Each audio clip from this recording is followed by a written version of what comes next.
आप लोगों ने सुना है। आज इस धरती पर आदरणीय हमारे मंत्री जी भी बैठे हैं, शांति बना करके इस गीत को। और नई बात बताऊंगा,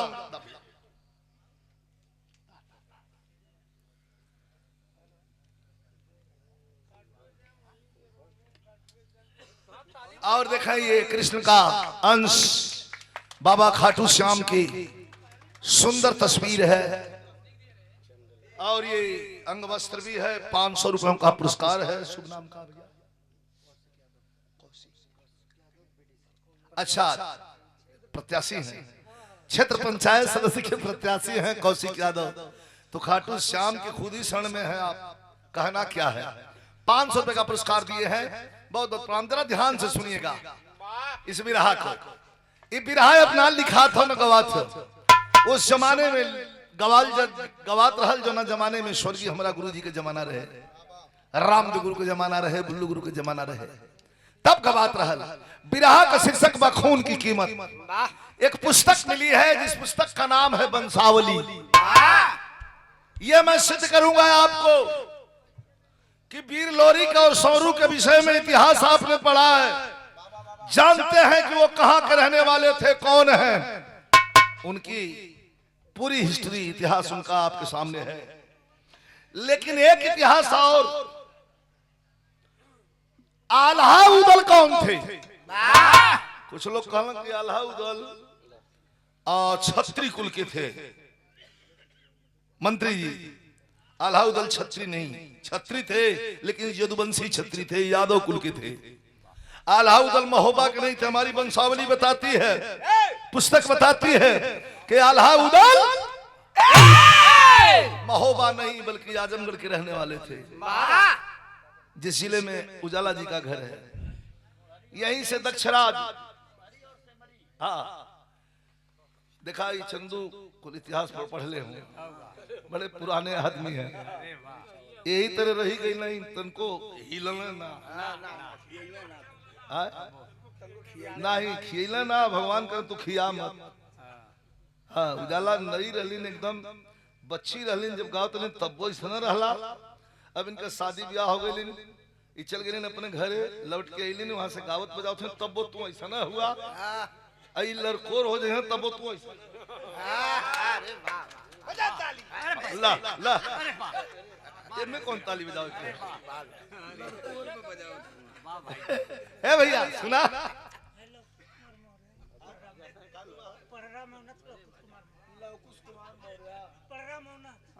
पड़रा भैया, नाम पड़रा के बाद मौना,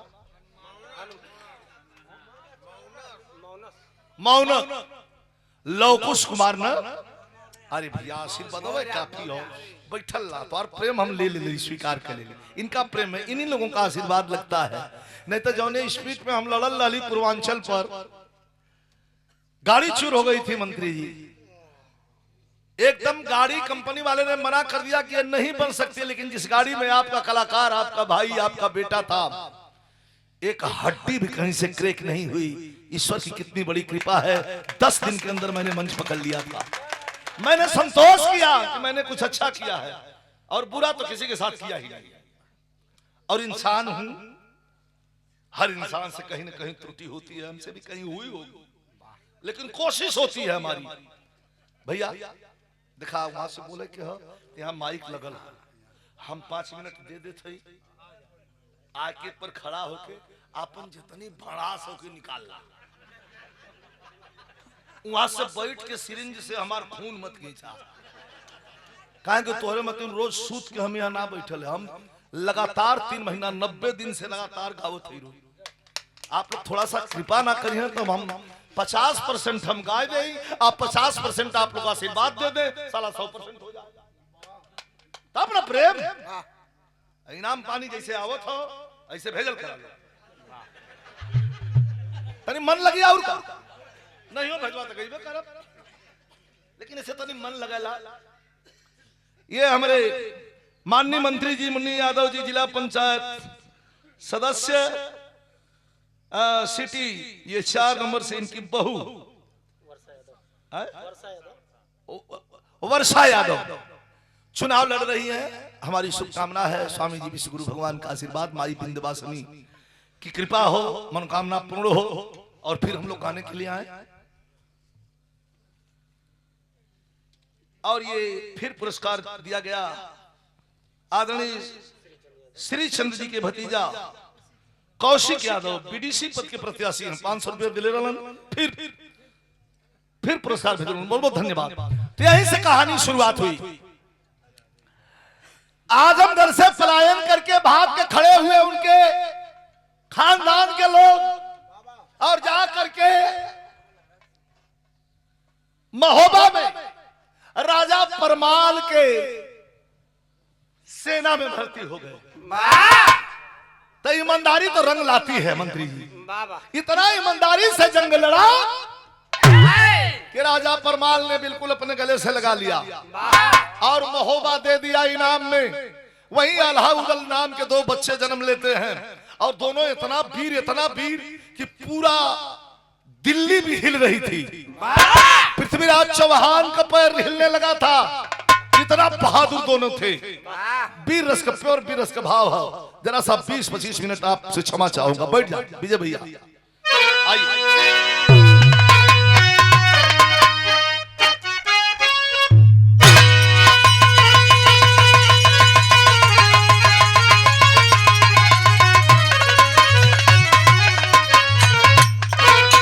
भूमिका में भाव हो।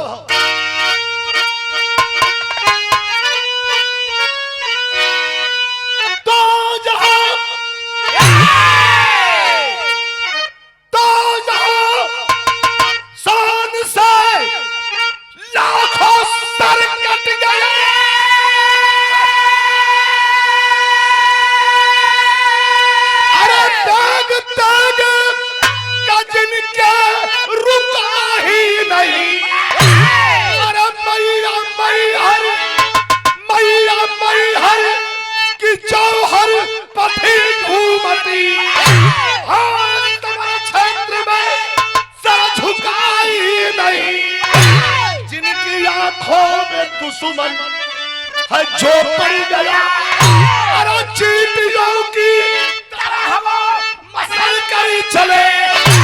अरे यार हऊगल निकलता था जिसरा मौत भी अपना रास्ता बदल कर चले।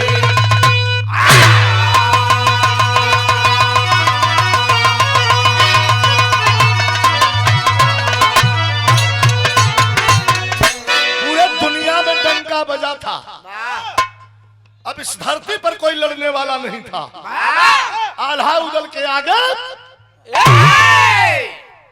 तर्ज लग गई। आजकल बहुत गजल चलत बा, लेकिन स्वर्गीय रामदेव गुरु बुल्लू गुरु को बिरहा से आप अलग नहीं कर सकते।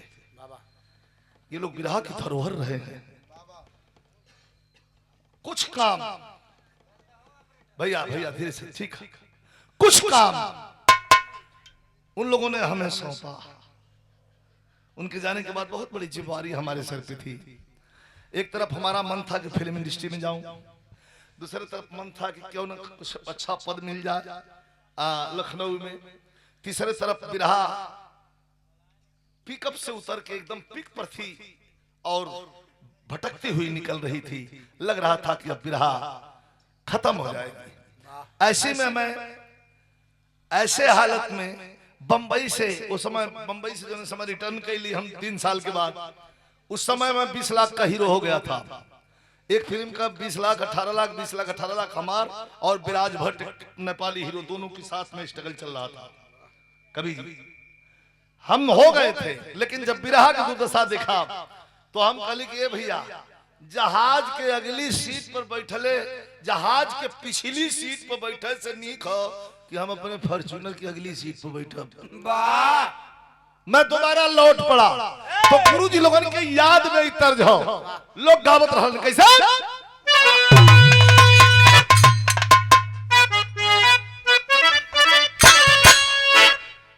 पंजाब के बोतल में, पंजाब के बोतल में कश्मीर का पानी है।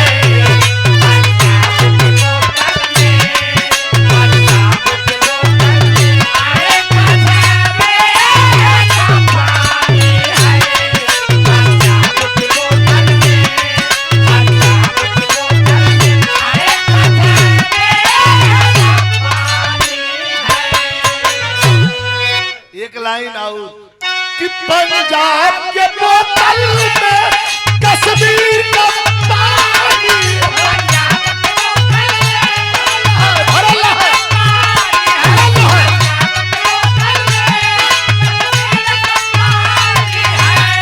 अरे कश्मीर का पानी है, लखनऊ की नजाकत है।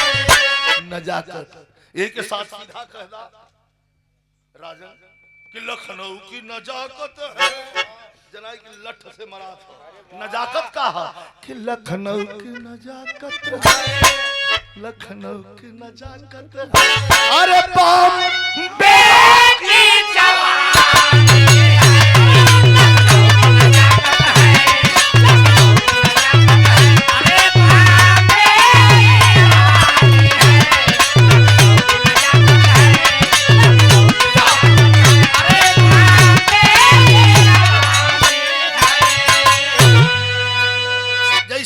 आगे बढ़ जाइए। मुन्नी भैया आज के 30 साल पहले आप लोग के आपके बैक 30 साल पहले क्या होता था, बिरहा दिखाई। हमरे बड़ा म्यूजिकल माइंड है बच्चा और बड़ा प्रेम, बहुत सुंदर सिंगर है, एक्टर भी है, और मौका मिला तो जरूर हम भी कोशिश करेंगे तुम्हारे लिए। राजन बाबू के द्वारा ये रुपए की बरसात की गई, ये प्रेम है, शुभ आशीर्वाद, धन्यवाद। लेकिन ठीक है कोई बात नहीं, भाव बड़ा बढ़िया हो, वीर रस का भाव कि जंगसाली जवानों के, जंगसाली जवानों अरे तलवार पे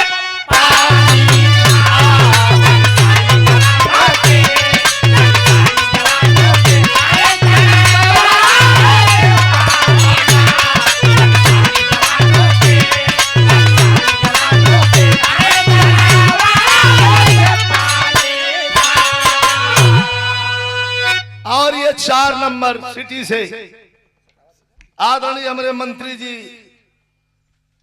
मुन्नी यादव जी की बहू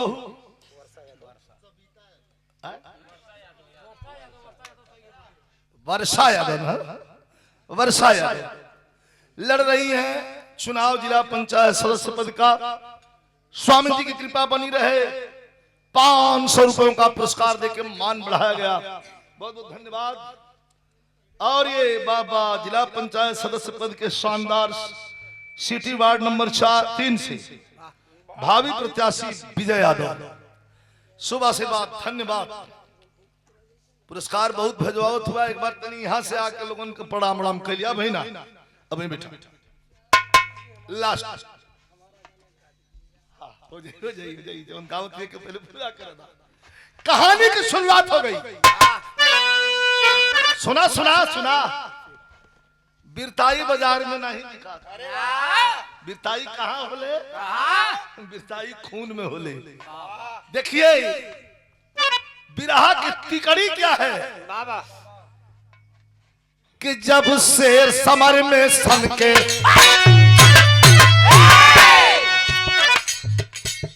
जब शेर समर में सन के तब खन का खूनी खंजर, जब शेर समर में सन के तब खन का खूनी खंजर, गड़ जाए नजर में जो भी आ जाए मौत के मंजर। लेकिन दरबार लगल मोहब्बे में, दरबार लगा मोहब्बे में, बैठे आल्हा मत वाला, दरबार लगा मोहब्बे में, बैठे आल्हा मत वाला, उदल मल खान बिराजे बैठन में सैयद ताला। एक तरफ आल्हा, एक तरफ उदल, एक तरफ मल खान, एक तरफ परमाल, पूरे लोग बैठे हैं, 2000 लोग बैठे हैं। उसी में बातों की चली परिचर्चा, कहानी शुरू हो गई। बातों की चली परिचर्चा, आल्हा चिंतित हो बोले, बातों की चली परिचर्चा, आल्हा चिंतित हो बोले, एक बात खटकती दिल में हर राज हृदय का खोले। एक दुख है, कौन सा दुख है? तो छिड़ गई बहस फुलवा पर। फुलवा कौन थी? मोरंग देश की राजकुमारी और उदल का मेहरारू प्रेम ब्याह करके लेके आ फुलवा की। 14 साल बीत गया रहा, बड़ा प्रेम रहा पति पत्नी में। वही पर बहस छिड़ गई, कौने बात का छिड़ गई बहस फुलवा पर। बोले हैं सैयद ताला। उदल वीर बहुत बड़े हैं, देखा जहर कैसे आदमी उगिलेला, विष दमन कैसे करता है। छिड़ गई बहस फुलवा पर, बोले है सैयद ताला। छिड़ गई बहस फुलवा पर, बोले है सैयद ताला। नयन से मिला गोदी में एक भैंस चलाने वाला। हाँ, उदल बहुत बड़े वीर हैं। लेकिन 14 साल से कौन घास छीलत हूँ। हाँ, एक ठे गोदी में इनके वंश नहीं भा, बहुत बड़ियार मेहना। उदल तिरमिल आई गईलन, तलवार लगलन खींचे, कहलन काट ले तोहर गर्दन। उदल आल्हा रोक दिए, बड़का भैया बैठ जाओ, कौन सी गलत बात कह रहे हैं, ठीक तो कह रहे हैं। अब मौका मिल गल के सैयद ताला के। अच्छा तलवार निकालते तो वही पर एक बात और रट्टा रख दिया, तो सच्चाई बता दे तो पैर के नीचे से जमीन खिसक जाई, और सच्चाई सुने का अगर क्षमता हो तो सच्चाई सुनिहा, न सुने का क्षमता हो तो उठ के चल जाए यहाँ से। भरे महफिल में कैसे एक आदमी के बेइज्जत कर जाता हो। का कहलस ताला सैयद कि सच्चाई है बा, है कोई कमी फुलवा में, है कोई कमी फुलवा में। क्या उदल की नामर्दी? हाँ जी, या तो फुलवा में कोनो कमी हुई, या तो उदल नामर्द हुई। ये बर्दाश्त नाहर के लिए, पीर के लिए बर्दाश्त वाली बात है। है कोई कमी फुलवा में, या उदल की नामर्दी। है कोई कमी फुलवा में, या उदल की नामर्दी। उदल फुलवा के साथ है, हम सब की है हमदर्दी।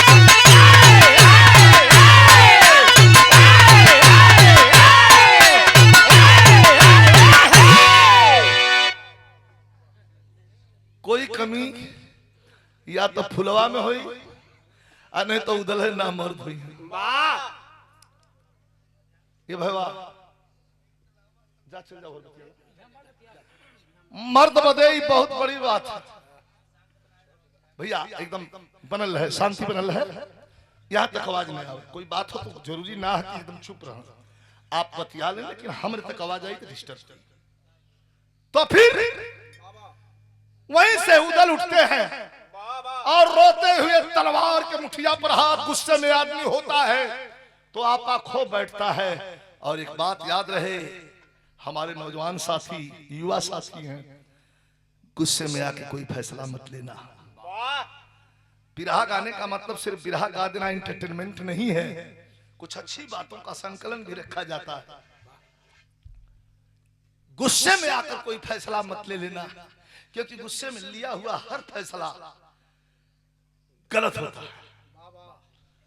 दिमाग को 2 मिनट का ब्रेक दो, सोचने का मौका दो कि हम क्या करने जा रहे हैं, इसका परिणाम क्या होगा। गलती नहीं होगी, धड़ दे तुरंत चटपट तुरंत बैठा झला, गड़बड़ हुई। उदल रोते हुए समाज से उठे हैं और लाल लाल लाल करके आंख में आंसू लेकर के चल दिए। तो कवि जी भाव बड़ा बढ़िया लिखे,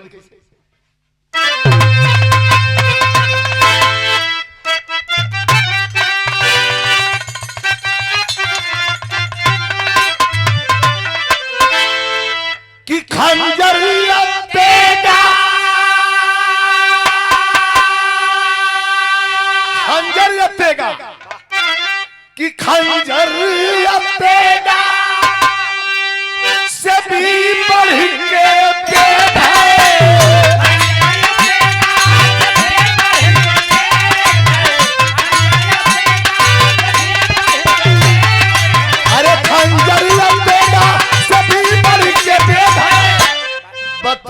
के चोट यही कर जवाब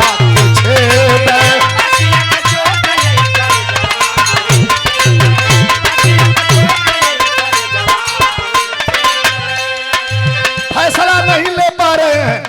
जो ने काम बदे आप सबके मने करत है वह काम उदल कह दे। क्या खुद के उदल नहीं सकले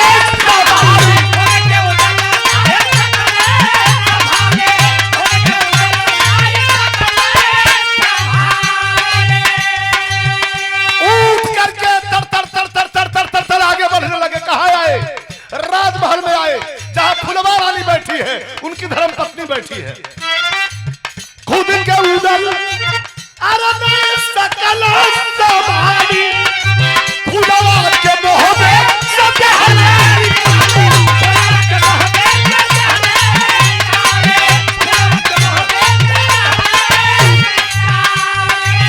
ला सौती को खुनुस कठौती मेहना के मारे बा आय अपना दुल्हन फुलवा के नींद लगत है।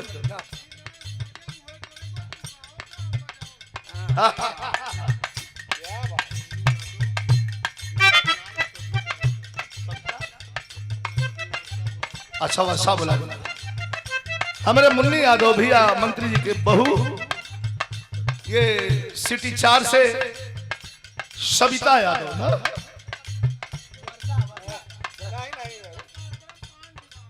अच्छा अच्छा ठीक बा कोनो बात ना तो धीरे से हम आपके तकलीफ न दे। आप धीरे से एकदम बिल्कुल धीरे से आप लोग हम बैलेंस बनाए रहे।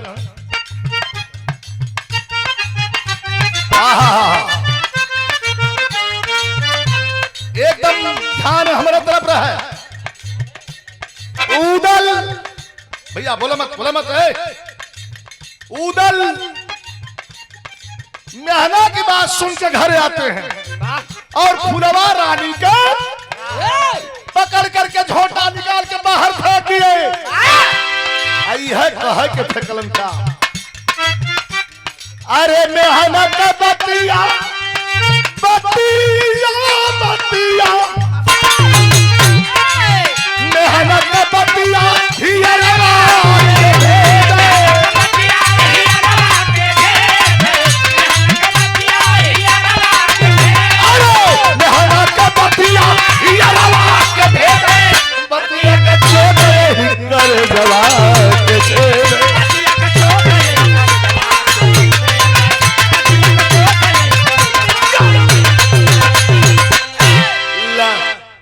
मेहना का बतिया ही अरवा के भेद धीरे से भैया धीरे से जौने दुल्हन से प्यार कैले रहलन प्यार करके बियाह कैले रहलन जान से बढ़ के जके मानत रहलन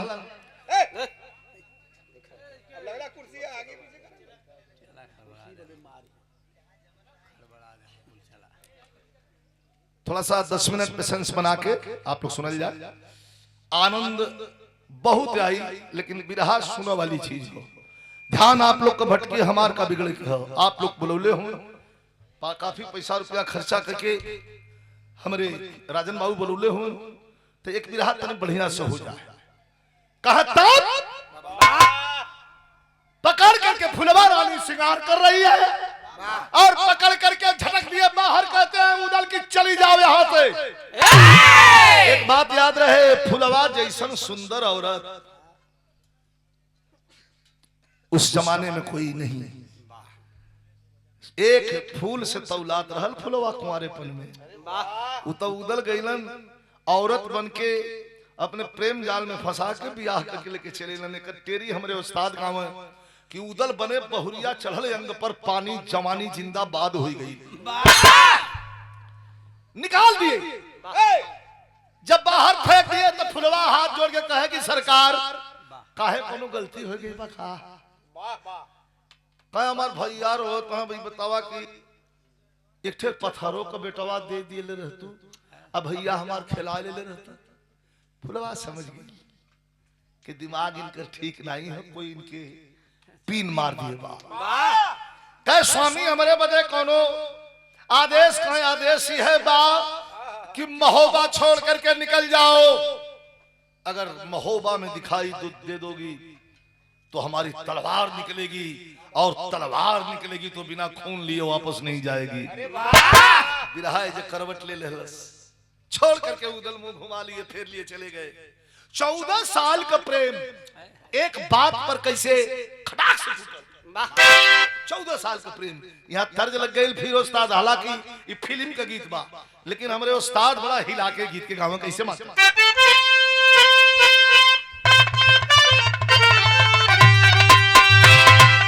कि चढ़ाता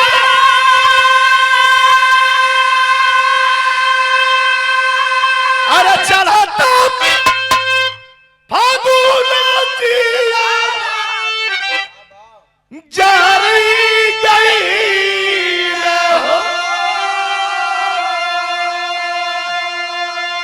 कि मोर सजना सनैया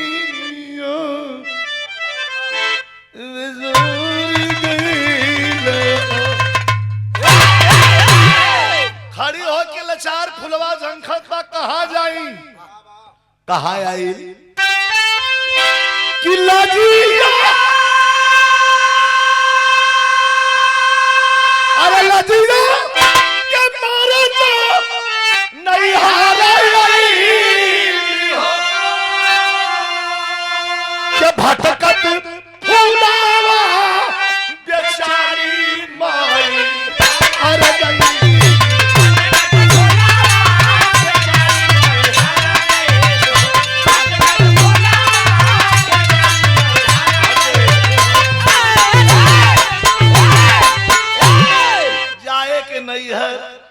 अब फुलवा आ गई भटकत भटकत मैहर। दर्शनार्थी लोग सीढ़ी चढ़ रहे हूँ, वो नहीं के संगे भूखाइल पियासल। बुंदेलखंडी घूघट में बुंदेलखंडी घूघट इतना होबे करला, न ऐसे ऊपर होत न ऐसे नीचे होला। ये तो इतने पर सेठ ला करे बॉर्डर पर कुछ लगल रहला तार टाइप का, हटत उड़त नहीं, वो पर सेठ होला। सुंदर फुलवा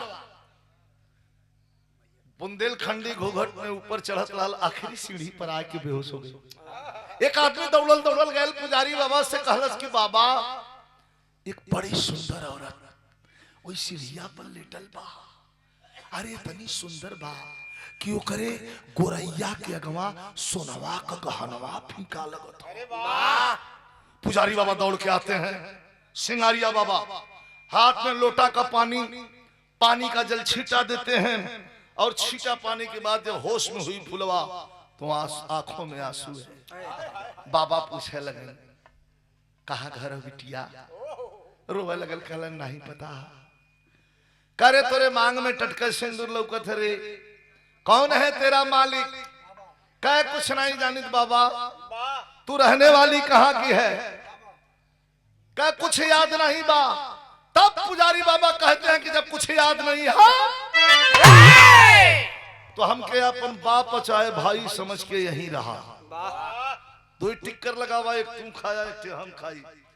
इंतजार करो, ये माई का धाम हो भगवती का, यहाँ तुम्हारे परिवार के लोग कहियो न कहियो यहाँ।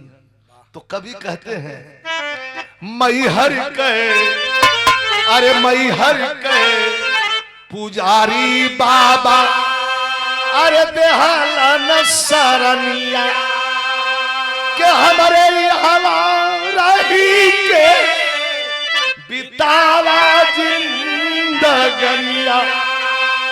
के फिर से उजाला अरे बगिया सवार गई हो कि भटकत फूलावा बेचारी माई।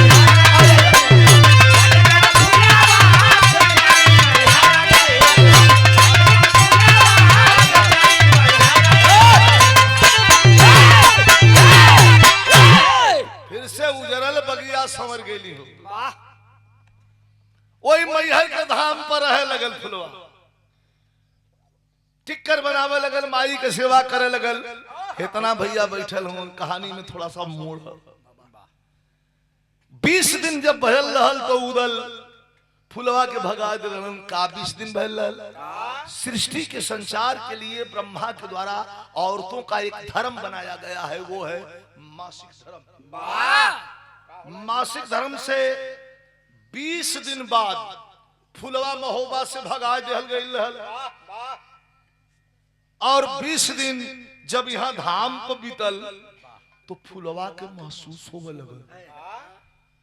ऐसा लगा कि हमारे स्वामी का निशानी हमारे कोख में पलता का। अब क्लियर हो गए कह रही तो जौने बदे हम भगावल गईली वो तो कुल सही है तो लौट चली कहा। लेकिन जब याद आया कि इतना बेइज्जत करके किसी को बाहर नहीं निकालते, बहुत बेइज्जत करके निकाल दे हम के लोग, हम न जा मैहर के धाम पर रहने लगी। लेकिन कवि की लेखनी एक बार फिर से इस जमाने से कहना चाहती है, क्या मास्टर?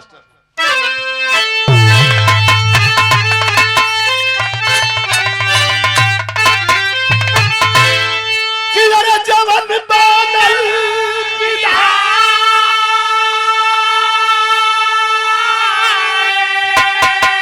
उलट फेर नहीं खे, अरे उलट फेर नहीं खे के ऊपर वाला के घर में अंधेर नहीं।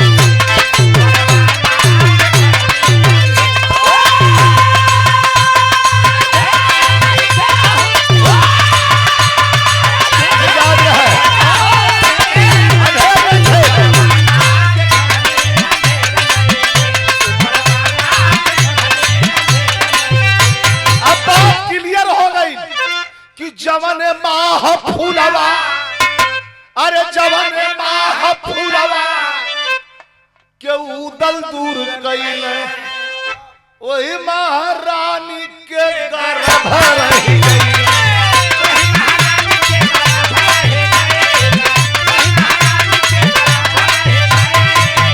अब सच्चाई आ गई तो कभी लिखत हुआ कि माई के दूध, अरे माई के दूध से बढ़ के दवाई, अरे बेटा पिया तब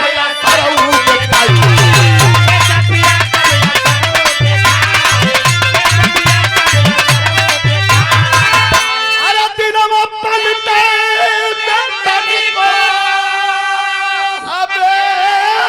नहीं खे लाल। 1 महीना 2 महीना 3 महीना 4 महीना 5 महीना माई का प्रसाद खाए लगल। 9वां महीना बीतत बीतत बिरहा सुने वाले साथी फुलवा वही मैहर के धाम पर पुजारी बाबा के देख रेख में एक शिशु को जन्म देती है। एक बेटवा पैदा कैलस। बेटवा बेटवा नहीं बा, बारूद पैदा कैलस। हो नहार बिरवान के हो चिकने पा। 100 रुपए का पुरस्कार, बहुत सुंदर भोजपुरी के सिंगर और हमारे बड़े प्रिय अजीज हमारे शिष्य जैसे हैं हमारे राजन यादव बाबू को शुभ आशीर्वाद, धन्यवाद, तरक्की करें, स्वामी जी का कृपा बनल रहे। अब लाइन बड़ी सुंदर आ गई। वही धाम पर जब बेटवा पैदा कैलस तब बिरहा का लाइन चेंज हो गई। यहाँ तर्ज लग गई बिचवा में लेडीज तक जौना उठा कौन से तो भेटे ना रहल समय ये धुन पर ना रहा। ये धुन पर जितना बिहार और यूपी का लेडीज रहा ये कुल उठ के पहले शुरुआत में यही गवही कैसे कैसे कैसे परवान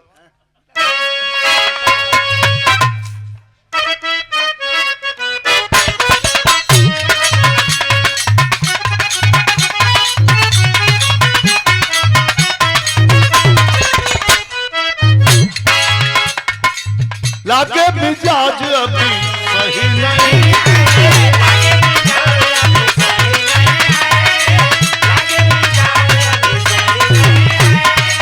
महल मठाई तो कहीं नहीं,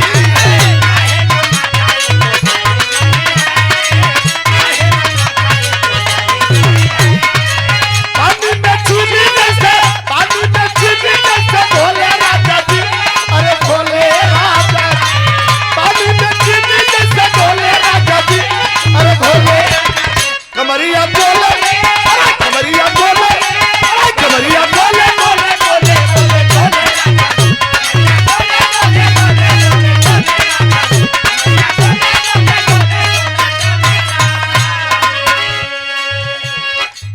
तने लाइन के देखा ऐसे बढ़िया फर्ज हो। फुलवा का बेटा जब भइले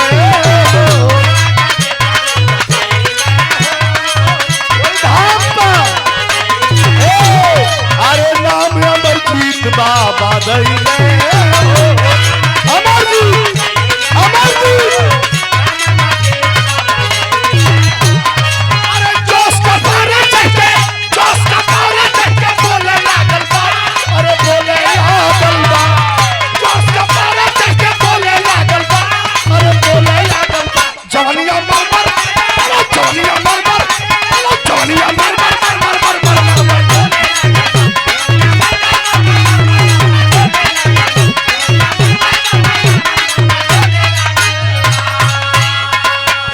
साल 8 साल 10 साल ना 19वां साल है। ध्यान दा फुलवा का लड़का 19वां साल पर आ गए। ब्रह्मचर्य में कितनी शक्ति हो। आजकल तो जमाना में बदल गए। तेल का पता ना हो या खरी रुकले हुए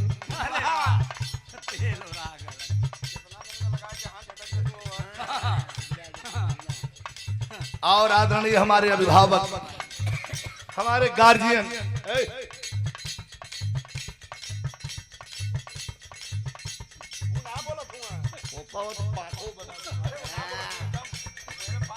₹100 का पुरस्कार हमारे दादा की तरफ से, छेदी दादा की तरफ से,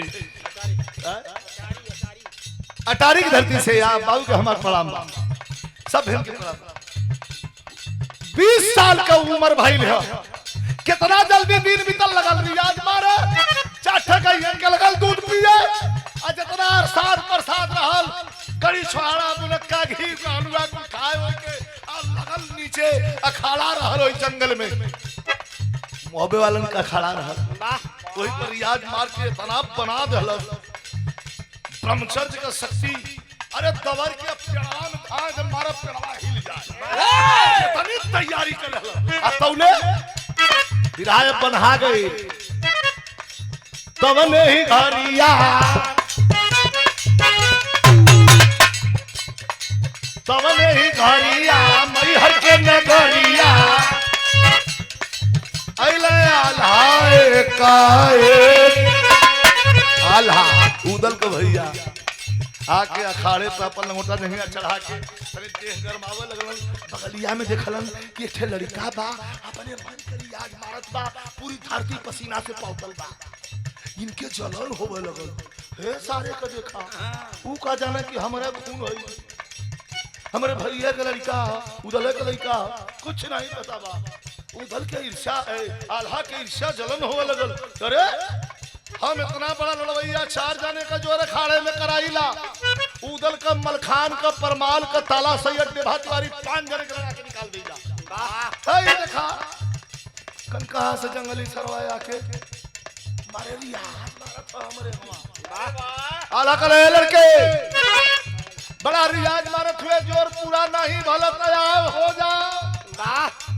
लइकवा कहे अकेले आल हुआ कि कोई संगे आयल बा कह नहीं अकेला है कहे मत लड़ा कहे तान के पटक दे उठा के ले जाए वाला चाहिए। जवानी जवानी है और उल्हानी है तैयारी में लइका रहल बिरहा बहुत सुंदर तरह से यह बात तब ने ही घरिया मैहर के नगरिया अइले आल्हाए काए अखड़ पर भेटे मजी से भाई लता हरकल करे धक धक हाथ भी दउए भाई हाथ भी दउए भाई जोर से बोल भाई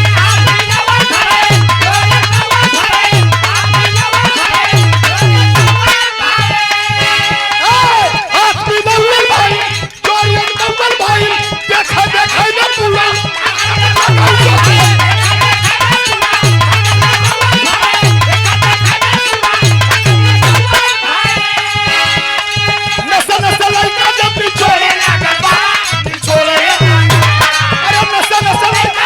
छोड़े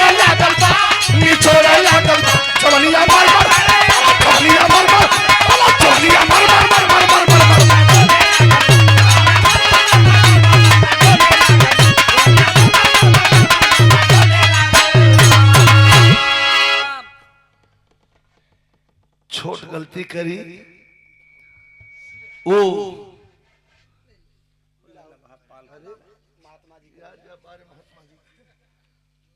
दिखाई केवला पाल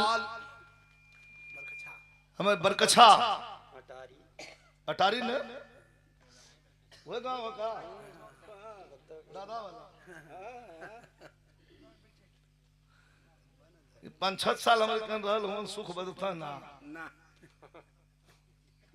कहा सुख बदब कब कि 10 पैसा गांजा बुआ तब अरे हम कहा हाथ जोड़ते तो हम जेल भेजवा दो भैया कुर्सियां दे दो भैया कुर्सियां दे दो राम गवैया बजवैया आदमी गांजा फिल्म तो खेती हमसे मत करवा और जंगल में तू अपन काम कर भाई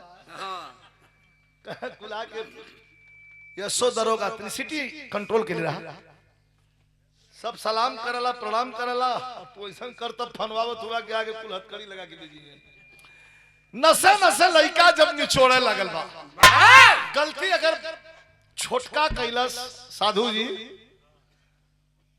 तो ठीक है क्षम्य है लेकिन बड़का गलती कर दे तो अक्षम्य है छोटका गलती करला तो क्षमा की जोगे जाएगा लेकिन बड़का हम बड़ है तो लोगन में हाँ ये लो हम गलती कर दे तो ये नीक समाज के भी ना लगी और क्षमा के लायक नहीं अब बड़का जके लोग माने तो करे अंदर बड़कपन होखे के चाहिए बड़का आदमी मान दहलन काम कुल नीचे करत हुआ तभी कैसा बड़कपन हो कुछ लोग ऐसा ना हुआ कि इज्जत उनसे हजम ना हो बात को समझत हुआ नहीं छोटा हर कवि जी का है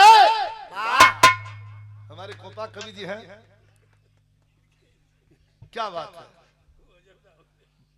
इनको भी हजम नहीं होता है अगर खूब इज्जत इनका कर डाला 2-3 दिन खूब बढ़िया से खिया के पिया के नहवा के धोवा के दाल में घी डाल के क्या खाएंगे कब गुरुजी ये खाइए वो खाइए तीसरका दिन बीतत बीतत तुम्हार बहन बेटी मतारी रख के निकल दे हाँ चल दी अपन झोला उठाई है निकल दी चली है कैसे यही संभाल के ब्रेक लगा के काहे कि आई चाकियों की दोनों दे भल हूं बिना चाकी कहूंगा खाली इतने मुंह बौले है वहां आइए ना चकिए नसे नसे लड़का तनी सा हंस बोल गल और का अब लोग कहे कहीं खाली गाता हूं तनी मिजाज भी फ्रेश हो गल लड़कवा के उठा के 1 कुंटल का हाथ डाला ईर्ष्या बस गलती कैले आला 1 कुंटल का हाथ उठा के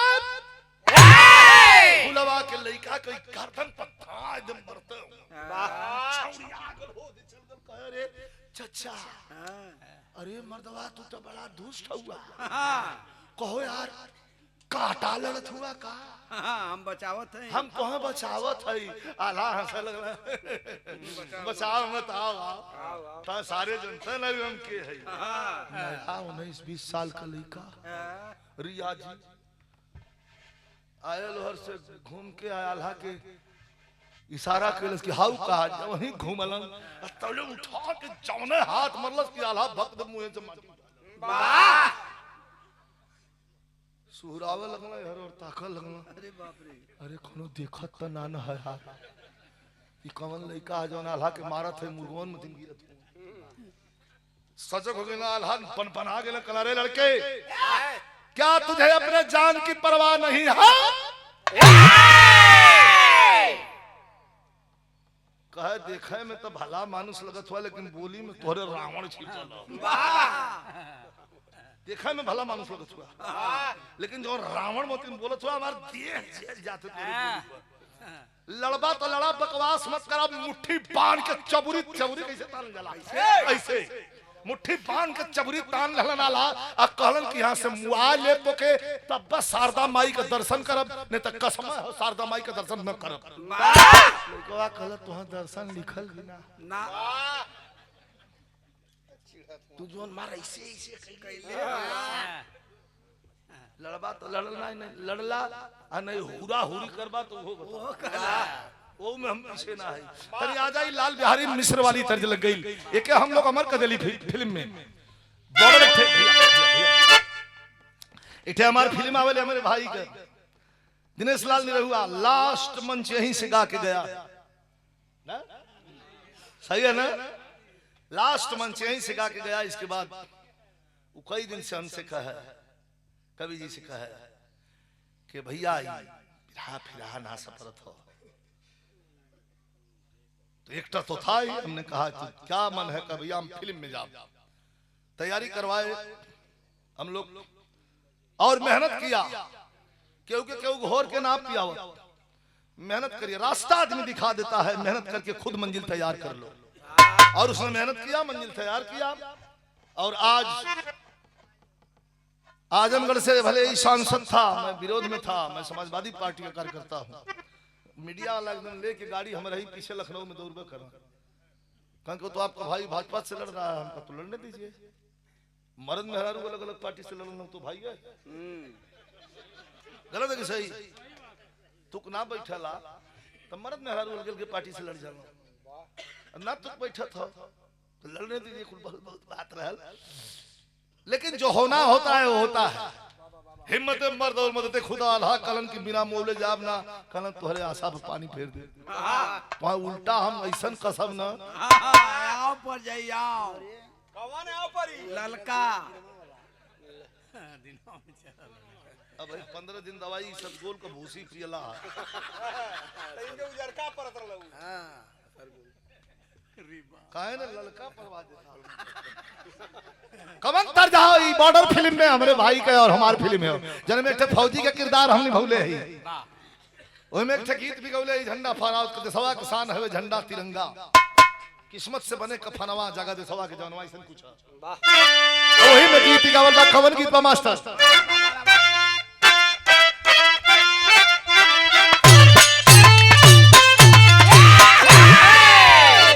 कहलन की बिना मौले न जा यहाँ से लइकवा कल कोहड़ा का बतिया केहू ना हो।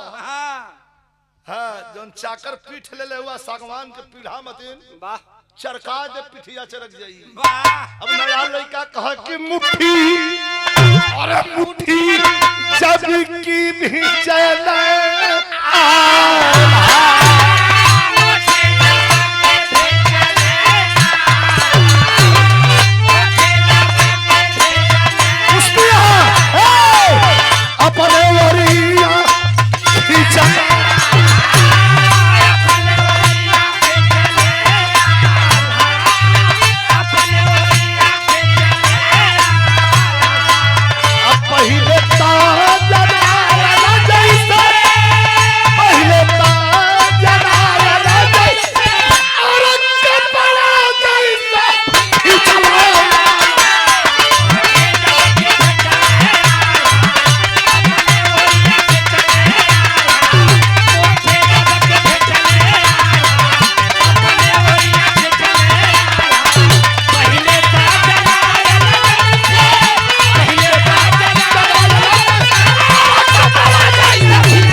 चल के मारा लगना हाथ दौलत भड़कल बारूद जैसे, अरे अरे अरे ऊपर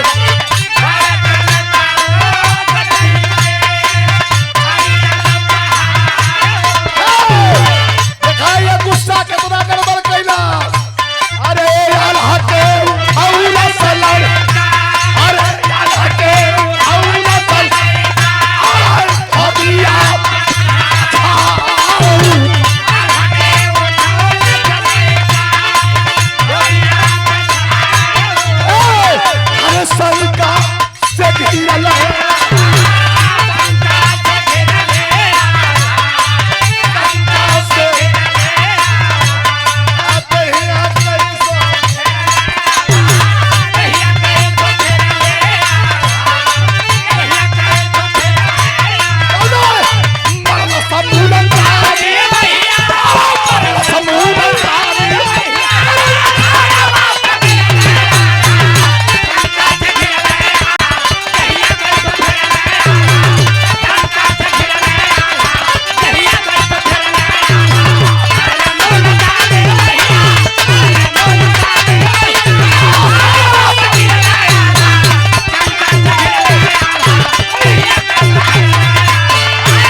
शंका से घिरल न आल्हा।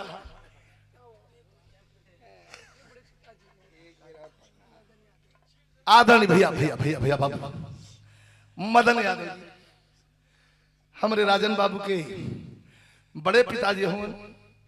अखाड़ा में भी बड़े पिता और भतीजा की लड़ाई है, क्या बात है। और बिरहा के कलाकार भी आप रहल हूं, यही से बड़ा मौका से आपका इनाम आल। शंका से घिरल आल्हा, देहिया कैसो फेरल आल्हा, बचे तो मरना सब राज के मुल्तानी। एक बात बताई लड़वैया, यहाँ हुआ आप लोग दाव पर अगर सांड भैंसा लग जाए तो के आदमी पटक ले, तो उस्ताद के खस्सी पटक देले रहे, वो झटका मरले रहे ऊपर। मैदान हो के पानी छुआ बैठल रहो, अच्छा तो रहल एक बकरा अरे मादल सिंह से मादल पीछे से चल गया पोखरा। अरे ना विश्वास आप लोग कहो तब वीडियो भी शॉर्ट वीडियो छोटा सा वो में से जब निकल हो तो गमछा वही में रह गल। चला कुल सीक्रेट बात है। आपके चरणों में प्रणाम, सब इनके प्रणाम। हमारे छोटे भाई राजन यादव जी के द्वारा भी पुरस्कार मिला था। तान के पटक दल चारों खाना चीज आल्हा के मुहम्मद बवा गल, ताका लगल कनौरी यार और ताकत मोरे यार पटक दल समय कल ये बच्ची सुन तोर कहा घर हो कहा भाई तो घर न पूछत हुआ। एक बेर औरी जहां चापब लगबा बाऊ माई के पूछे लड़बा औरी कहला बेटा बोला मत हो का बेटा घरवा बता दिया के कर रही काहे तब तनी दुई कदम पीछे हटल जाके हाली हाली अपन कपड़ा पहिरल का मर्दवा तू बदतमीज हुआ कहां तोर घर हो हमारा ऐसा ठगैया ना पता कहर गइल कोनो जानवर फारवर अगर मां फाड़ दई त का करब हम लाठी लेला साले वाली पहिरे लगा लेकिन जो करे गोड़वा जहर जहर रखा आल्हा भर भर तक है नी हमार उदल जब ये उम्र में रहलन त ऐसा न देहिया उदल कर वाह उनके का पता कि उदल का वाह उदल हमार रहलन त ऐसा न देहिया उनकर रहल। हे बेटा तने अपन परिचय बता दे बेटा। ओई जैसे खड़ा हो के अंगुली दिखाउला कल लड़े परिचय मत पूछा हिताई मत जोड़ा लड़ा के मन होई तो रुकल ले आप बहने आई पर पेट है जब भर दे कैसे कलर मास्टर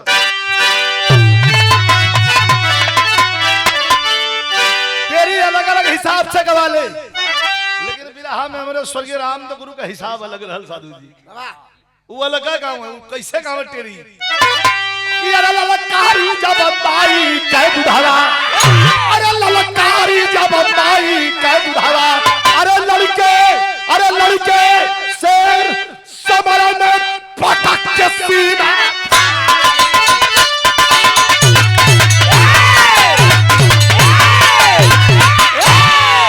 लड़के शेर समर में पटक के सीना फारी ललकारी जब माई का दुधवा सुना तो लड़े का मन करी तो रुकल लिहा काल आई आल्हा टुकुर टुकुर खाली ओकर मोहम्मद ताकत होन कैसे मास्टर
ये करे पर हम खून साथ काहे ना खून की कीमत शीर्षक का कहली है खून की कीमत पूछा था आल्हा का तो के कर लाल हुआ आ कहा बावा तदवा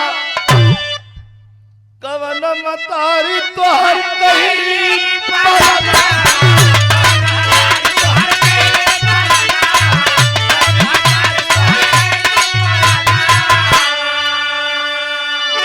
सन रे निकल गल आवाज देत गई इनकी ओई जे खड़ा होके आल्हा ताकत हो शारदा माई को हाथ उठौलो कहला माई पटक के मूड खराब कर देलस हम दर्शन करन न आई माई दोबारा आई बाबा अब जात है महोबा हमार कवर मुंह लेके आई माई सादा माई का पुजारी रहो आगे ना महोबा में बैठल हो देखबा बेइज्जत जो आदमी हो जाला तो चिन्हा न जाला जहां बैठन तो जियार रहा हरदम ऐसे और जहां बैठा तहां ऐसे बैठा उधर लेला कहला भैया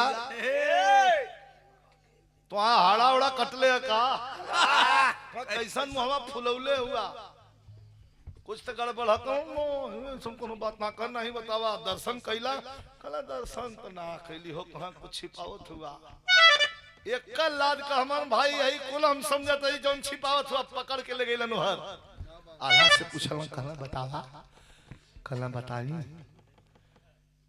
मैहर के अखड़वा पो इठ लइका रहल 18-19 साल को ए उदौल पकड़ के आई बीम खींचत रहल भैया बोला मत बीम खींचत रहल रे मर्दे पिछवा से तकली तो करते हिया धक दे हमार करजवा के उसके हमार उदल तोरिए मतिन के क्या रहल का पॉइंट पे आवा हम घुमावा मत आला कल का पॉइंट पे पूछत हवा दुई बेर हम पटक देलस कला अरे का कहला हम सुनली ना कहला मत सुना तो सुने में गस्ती आवत हो हम जब चंपलस तक कितनी गस्ती आयल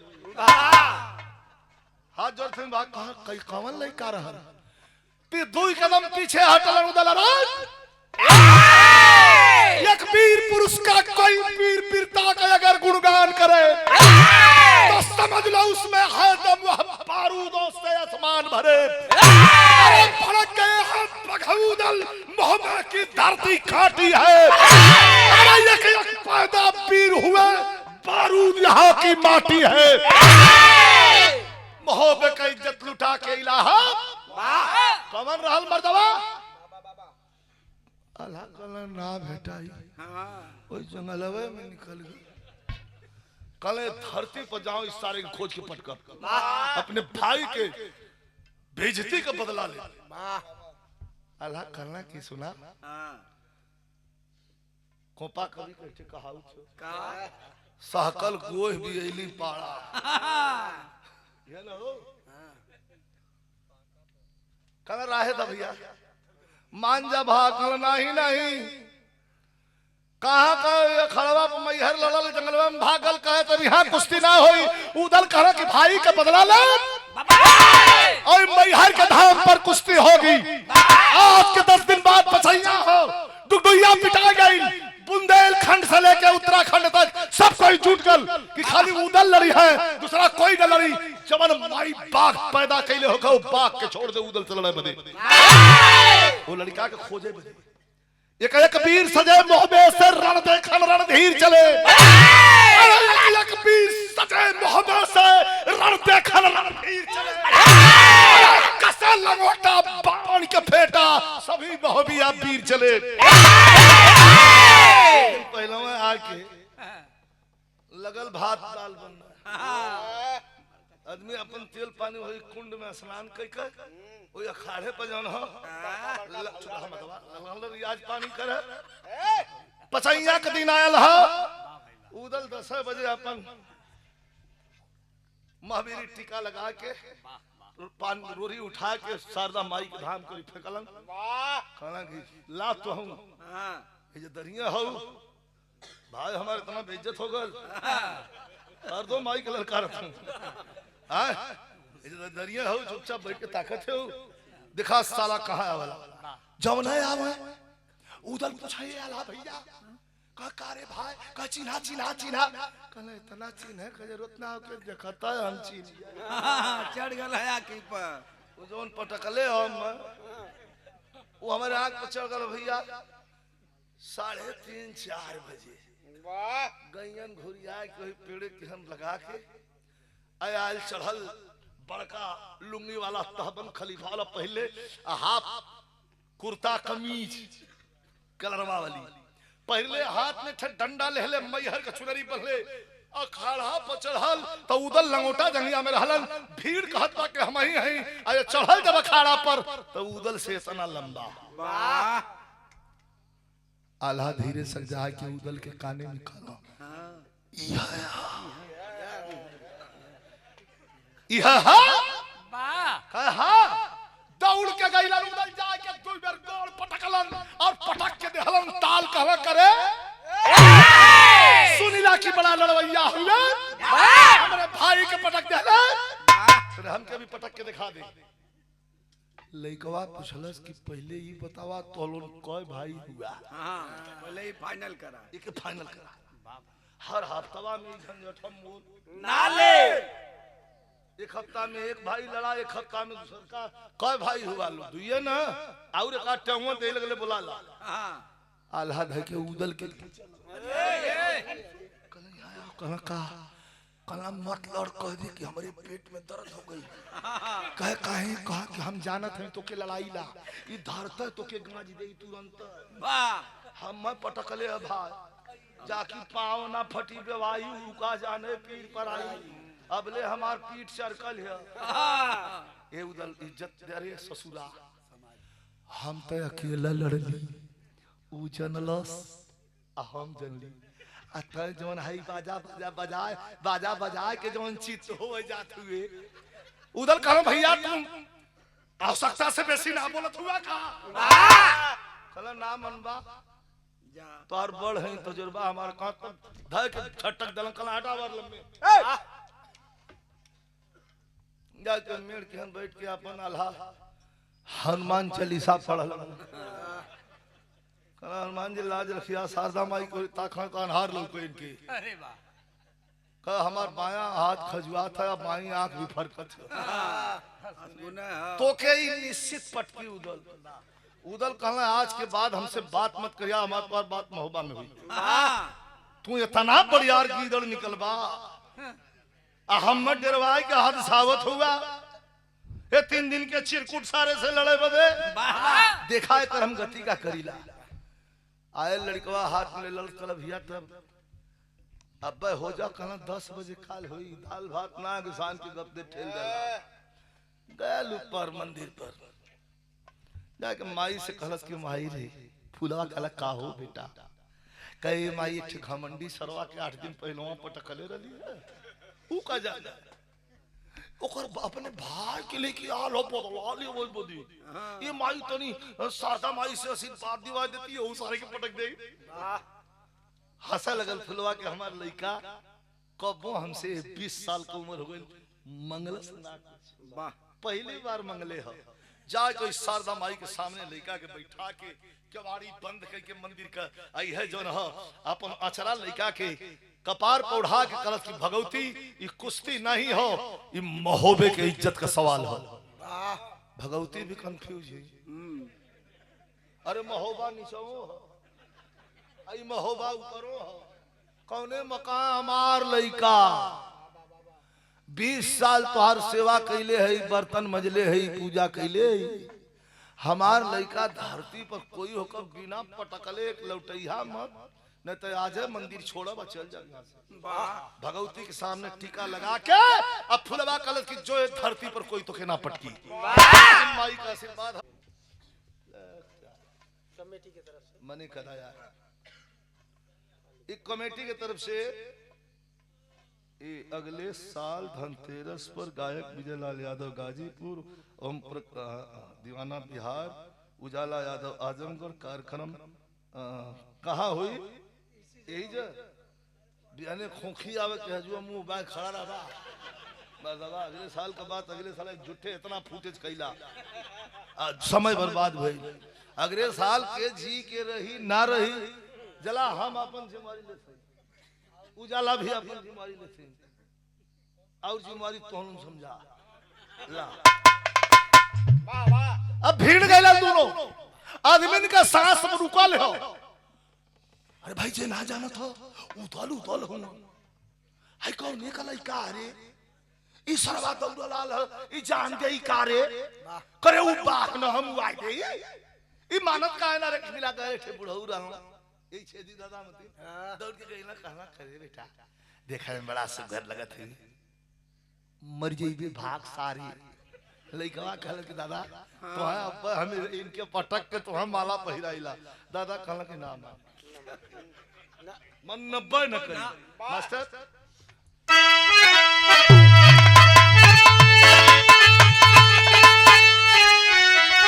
बुलवा कहता कि अरे कुश्ती ना अरे कुश्ती ना इज्जत खानदानी पानी डूबी ना और रखा लाज है मैया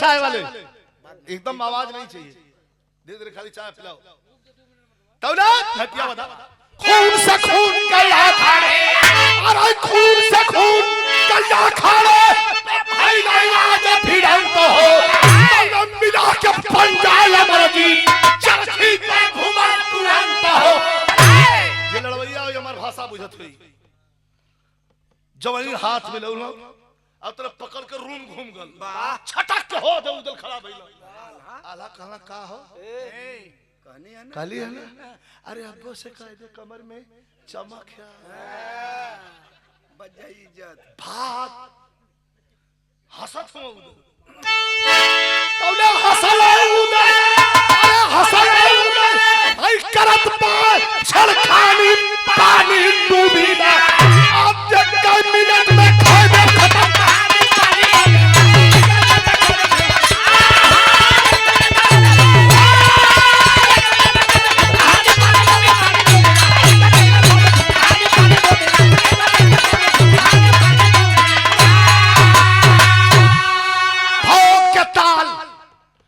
दोनों भीड़ गए एक तरफ उदल एक तरफ फुलवा को बेटा हमार जीत मतलब बाप बेटा न ओके पता है कि हमारे बाबू हूं आना इनके पता है कि हमारे बेटा खून का प्यासल उदल के खाली लौकत है कि हमारे भाई के सरवाई पड़े गलत चक्कर में हमें कर पदरी उधरी चाहे पंखा उनका खराब कर दें यही तरह कैले रहे अरे वाह आज जब भिड़ना है दोनों तो हमारे यहाँ गाजीपुर खानपुर बेलहरी मोहम्मद हानी मास्टर का आला हो ऐसा और लगाला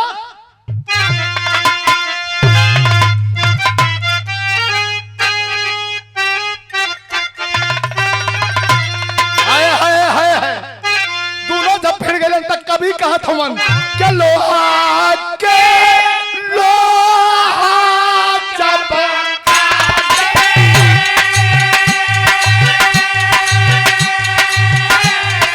अरे चीख निकले तब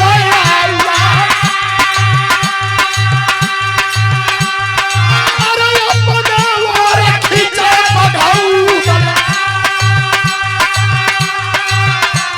तौले बड़ा जीत सब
घंटा के पार हो गए न तनको उज मुस्खात बा आ न तनको उदल।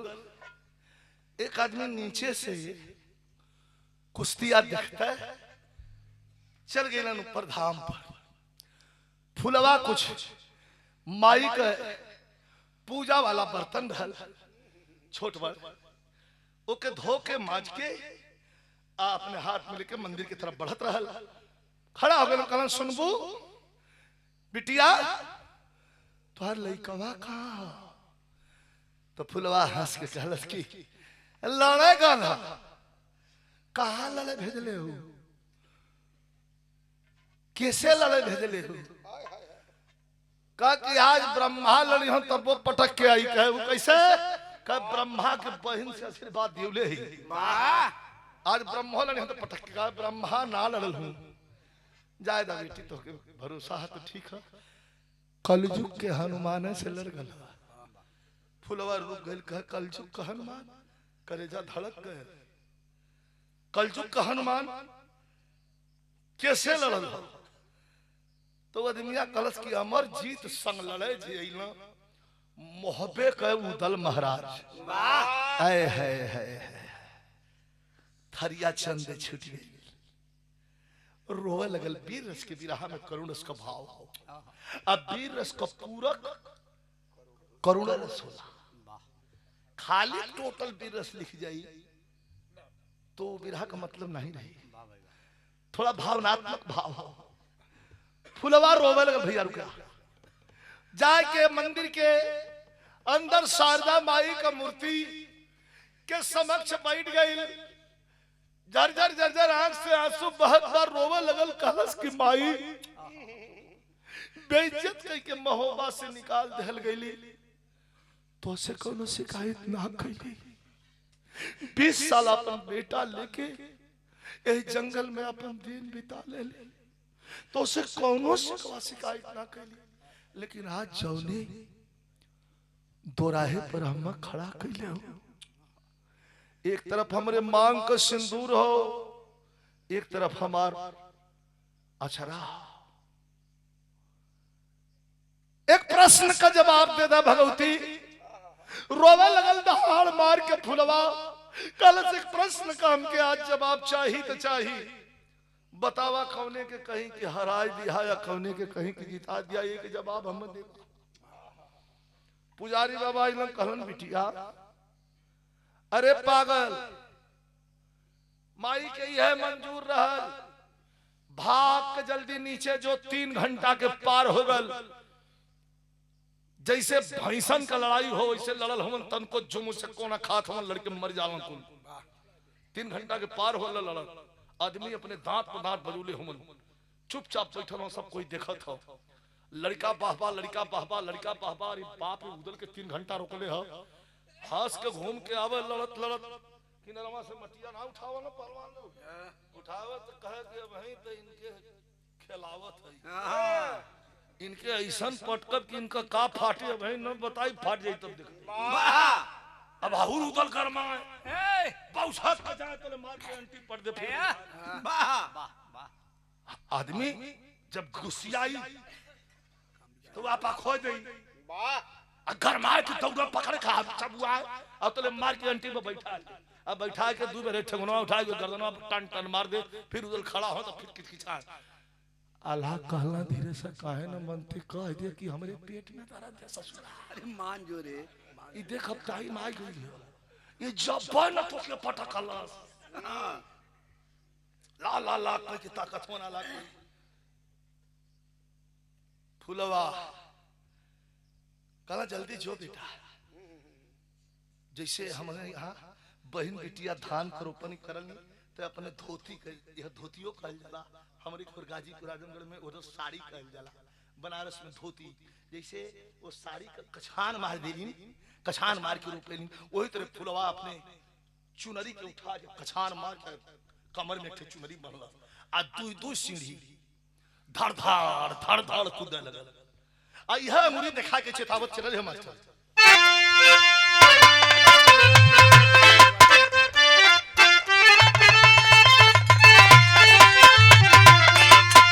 यह कह के चलल काय मैहर वाली माई काय मैहर वाली माई कैलू कवन खेलवा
डर रहता न हो गई 3.5 घंटा के ऊपर 3.25 घंटा जब बीतल तान के उठा लस मुल्तानी आल्हा लगला वही मेढ़ में अपन मूड़ी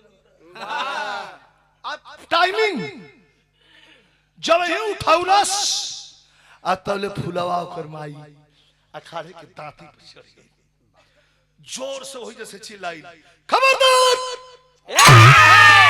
रोक ले अब लाद के उठा ले तो रोक ले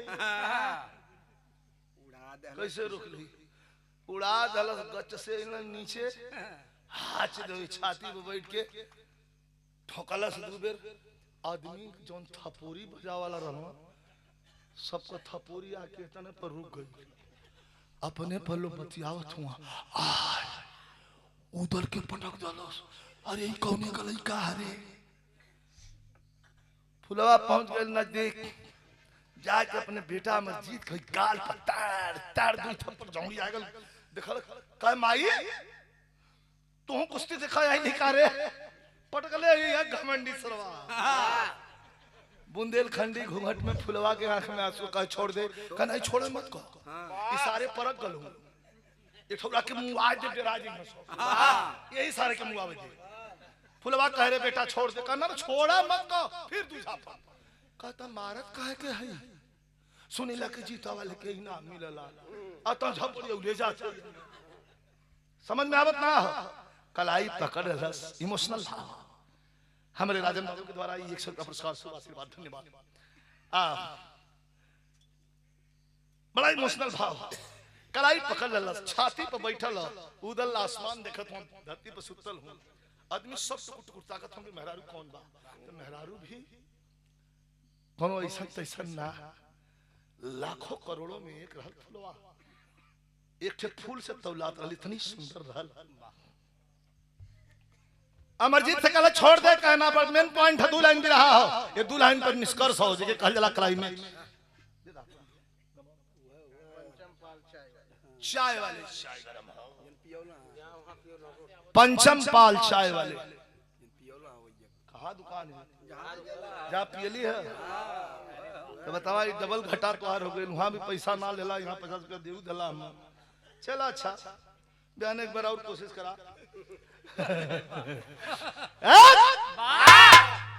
बचा के खबरदार उतर जा, छोड़ दे। कैसे कहलत मास्टर कहत बा यही तरह कलाई पकड़ ले। कलाई पर कहा हुआ भैया याद है तनी सब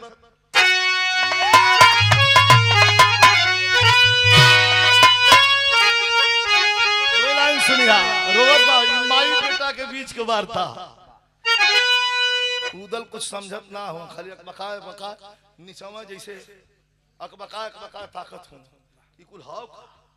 अब फुलवा के देख के होश में आए बैठो। कहला रे इतना दिन का प्रेम झटका से तोड़ के हमसे दूर हो गए। मने मने सोचत हूं उदल कि हमारा प्रेम तोड़ के दूर हो गए। हम भले ही गलती की लेकिन हमारा प्रेम तोड़ के दूर उठ के खड़ा भइल। हम आ कौने बात पर लड़का छोड़त हो? छोड़त तो पहले हो नहीं, कौने बात पर छोड़त हो मास्टर बाबा? अब रोला अरे रोला भुलवा इज्जत मारे झुकाला निचावा। क्या बात करते हो? पटकले आई चलल आई छाती पे तुम्हारी इज्जत नीचे झुकौले आई। फिर कहलस का कहलस कलम रोला खुदवा इज्जत मारे झुकाला निचावा। के अपने अरे अपने यही बाबूजी के छाती पर से बचावा।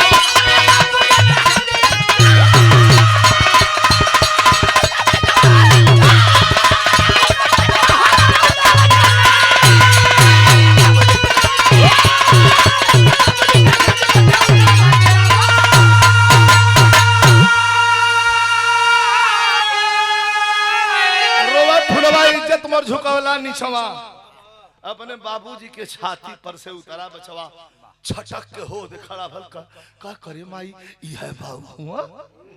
हाँ भैया करे माई हाउ जोन अखड़वा के निचवा नेपत हुआ वो क्या हुआ?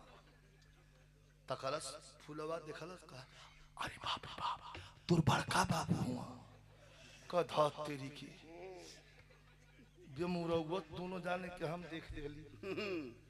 जानले हो कि ही अपना खून खानदान हो तो तनी हल्का है धइले गयल। उदल धूर झाड़ के खड़ा भइलन फुलवा के देखलन आग ढबढबा के कहलन हमरे गलती के जवाब गलती से दे देलू। लवट के काहे ना आइलू? का इतना बेइज्जत के दिले रहला कि का लौट के आई। ये सब कहां हो समझ में नहीं आवता हमरे। तब फुलवा बतौलस कि जवन मोहबा जवन महीना कि जवन मोहबा हम छूटल सजनवा कि हम वही कोखी में पड़ल है सुबह।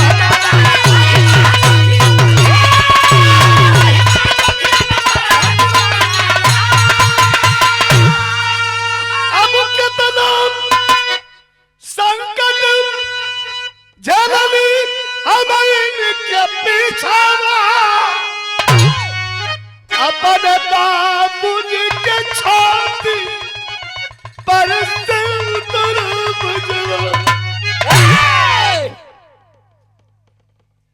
कलाई पकड़ के उदल के हाथ में थमा दिया। कहे आपका लड़का भर भरा के उदल रोवा लगलन।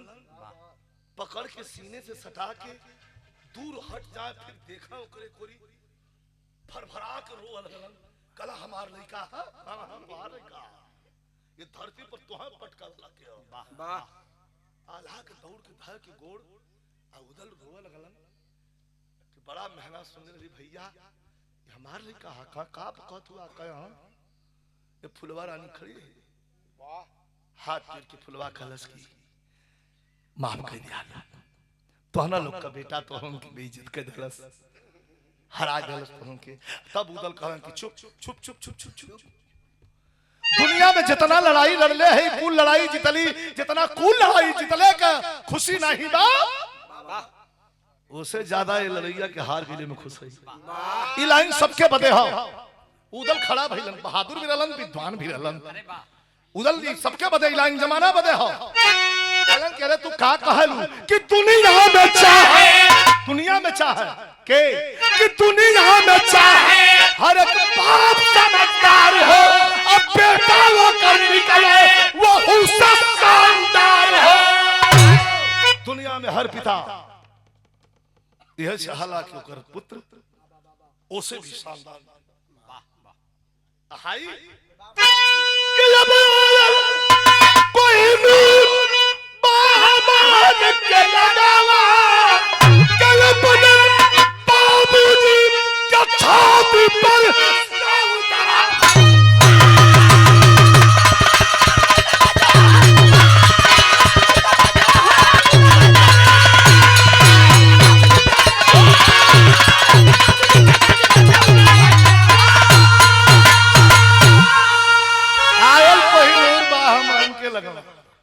पकड़ के गट्टा छोड़ना ना,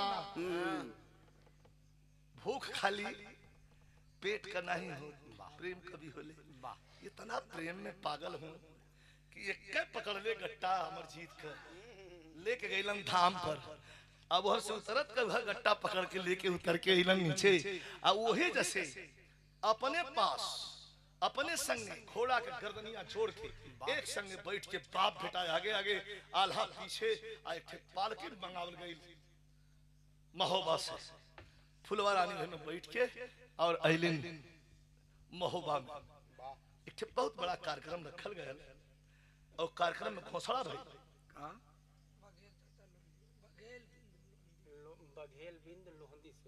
लोहंदी के धरती से आदरणीय श्री बघेल बिंद साहब पुरस्कार प्रदान के लिए प्रणाम। आखिरी लाइन गुरु बिहारी गुरु गणेश की राम लाल ललकारे बचन कहते कभी चंद्रिका ताव से